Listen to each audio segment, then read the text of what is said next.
Емоционален, неподправен и истински. Това е Илияс Каворанлар, бизнесмен. Човек отдаден на футбола и спорта, колекционер и достоен пример за подражание. Фигура, чиято ясна стратегия в дългосрочен план е атестат за класа и повод за заслужени овации. Когато има хубав матч, гледам баскетбол, волейбол, това и преди Олимпиадата гледам това. И всеки спорт обичам, повече футбол да обичам. Отделно много приятели имам футболисти, стара футболисти, новата футболисти от Турция, България има такива футболисти. И приятели имам, обичам. Всеки след ми се съберем това, заедно гледам хубаво мачовете. След мачовете правим това, нали, къде има грешка, как стана това, анализа, да, нали, е така нашата работа. Адреналина на спортната арена е начин на живот за Илияс. Двамата са като скачени съдове. Импулс, от който може да почерпи вдъхновение всеки редови запалянко. Това моят борт Бешикташ Турция.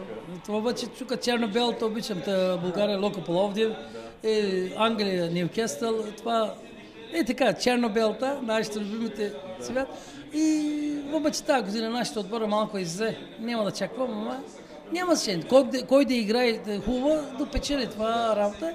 И сега искам да по-бързо да дошверемете световно шампион, световно първенство. Готовите нашите прожекторите, готов, нали?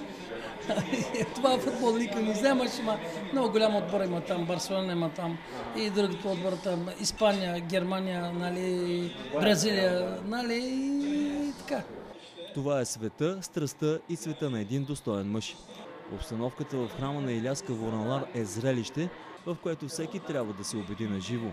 Модерен, отворен и контактен, той поставя екстаза от пишния десерт, наречен магията на спорта. Много седмица, най-малко 7-8 мачета гледам тук.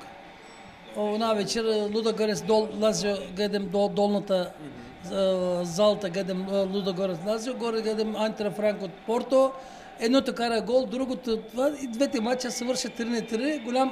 Голям густо, нали, и двете нашите отбората, Лудогорец първата печели там миналата тура, Порто. И така, самото време гледам хубаво мачовете. Цял свят. Не е само турски лига, цял свят, къде има хубаво матч. Статуквото изглежда разчупено завинаги. Усещането е фантастично, а настроението приподигнато. На ход са последователите на Илияс, но само в идеалният им вид. Нашата камера видя и запечата божествената светлина на спорта днес и то отблизо.